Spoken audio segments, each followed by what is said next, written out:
Sí, hablábamos recién justamente de la exigencia, ¿no? De cómo debemos exigir los ciudadanos a que se cumplan las leyes. Y desde hace años que se está incumpliendo sistemáticamente la ley 18.651, que es del 2010, que en su artículo 49 prevé que el 4% de las vacantes que hay en las empresas públicas sea cubierto por personas en situación de discapacidad. Desde el 2010 que está esta reglamentación y se incumple en todos los gobiernos sistemáticamente y como decía recién planteaba Martín, debemos exigir que se cumpla. La cuestión es que las empresas públicas no toman personas en situación de discapacidad o les cuesta tomar personas en situación de discapacidad por tres vertientes que podríamos analizar. La primera es la falta de información sobre las aptitudes que tienen las personas con discapacidad y la falta de sensibilización también que hay en el tema. La segunda que se puede analizar es la dificultad que tienen para acceder a la educación las personas con discapacidad y por rebote, por supuesto, la falta de preparación. Si yo no tengo la posibilidad de acceder a una educación como me corresponde, tampoco tengo la posibilidad de prepararme para algún oficio, para algún trabajo que quiera acceder. Y la tercera, entre otras cuestiones que también se pueden analizar, son las barreras edilicias y urbanísticas que presentan las ciudades y presentan los edificios públicos, ¿no? ¿Cómo puedo yo pretender acceder a un edificio público, a trabajar en una oficina pública, si esa oficina o mi ciudad no está apta para recibirme, ¿no? Las personas, específicamente en este punto, en situación de discapacidad física. Bueno, esas tres vertientes, hay otras también, son la gran problemática que tienen las empresas públicas para incluir a las personas con discapacidad. La cuestión es que hay un diputado nacionalista que se llama Pedro Gisdonian, que vio en el teletrabajo, que ya está impuesto, que ya está en nuestra sociedad, sí, como decía recién Muncho, una oportunidad para hacer frente a esta inclusión laboral.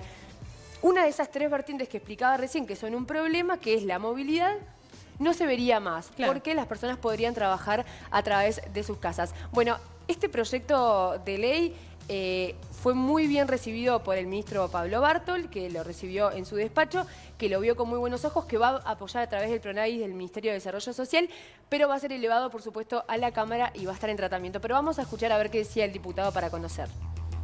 El Uruguay, el teletrabajo creo que ha llegado para quedarse y ante el incumplimiento de la ley 18.651, que prevé que un 4% de los cargos en la administración sean ocupados por personas que tengan algún tipo de discapacidad, nosotros entendemos que darle esa función al Estado, justamente que antes de hacer un llamado tenga la posibilidad de evaluar si esa actividad se puede hacer mediante teletrabajo y darle una prioridad especial a las personas que tienen alguna discapacidad, es por lo menos una piedra más en la construcción de un Uruguay más accesible, que creo que es lo que tenemos que perseguir todos. Lamentablemente hay un montón de edificios que todavía no tienen la posibilidad de ser accesibles, entonces nosotros entendemos que la posibilidad de hacer un trabajo desde la casa permitiría, por ejemplo, a los discapacitados motrices, a los que no tienen capaz la posibilidad de trasladarse, poder trabajar desde su casa. Entonces, entendemos que al existir esa solución y tenerla presente, me parece que es una muy buena oportunidad justamente para que esas personas que no pueden acceder hoy a un empleo por no poder trasladarse puedan hacerlo de su casa y en definitiva acercarnos un poco más a ese 4%. La ley ya está, la ley 18.651 y nosotros pretendemos modificar el artículo 49 agregándole este inciso justamente de que el Estado previamente, o sea, el que hace el llamado, prevea la posibilidad de hacerlo mediante teletrabajo. Luego que se determina que se puede hacer mediante teletrabajo, quien hace el llamado tiene que tener dentro de sus posibilidades una prioridad para que justamente esos lugares lo ocupe gente que tiene algún tipo de discapacidad. En esa línea nosotros entendemos que se mantiene la esencia de la ley, lo que motivó justamente a la legisladora a ir por ese camino y se le suma entonces una posibilidad más para la gente que tiene alguna discapacidad. Bien, bueno, allí teníamos a Pedro Gisdonian, el diputado del Partido Nacional. A ver, esto implicaría en realidad, el público objetivo serían las personas con situación de discapacidad física. Claro. También hay personas con situación de discapacidad intelectual que tampoco, y son los menos incluidos, digamos, a nivel estatal, con este 4% que no se cumple. Es importante también destacar que más allá que el teletrabajo puede ser una apertura para que las personas con discapacidad puedan trabajar, no hay que olvidar que la sociabilización de estas personas y cómo impacta la presencia de una persona con discapacidad en el ámbito laboral es muy positivo. Claro. Es muy positivo. Entonces, te diría que es fundamental. Sí, ¿no? más allá de que o sea, que el trabajo no puede ser una suerte de aislamiento, ¿no? No, por supuesto, y la persona que esté renegada. Sí se puede utilizar el teletrabajo como una herramienta, pero que no sea el total, digamos, de su quehacer laboral, porque justamente perdería ese contacto y esa inclusión, que lo que tiene la inclusión laboral justamente es la persona con discapacidad insertada en el ámbito laboral. Perdón. Sí. No, decir una cosita nada más, que ahora en la vuelta a clase y todo lo demás, uno de los 5 escenarios que planteó ayer acá Delgado, uno es ese, el de empezar a combinar todo lo que es la educación a distancia, no es teletrabajo, pero es tecnología a distancia, que hace una cuestión menos presencial de los alumnos como primera etapa, que capaz que con el tiempo, si da resultados, se puede hasta mantener. Depende ¿no? de la edad que tenga el chiquito. Eso es lo más importante. Los chiquitos necesitan sí o sí una actividad presencial. Claro. Sí, no es aplicable. No, claro, no estoy hablando de preescolar, estoy hablando de niños de liceo. No, de niños escolares, esto de escuela puede ser también. Sí. ¿Cuál es la realidad de los privados? Los privados, bueno, hay una ley que tampoco se está trabajando para que se cumple, para preparar a las empresas.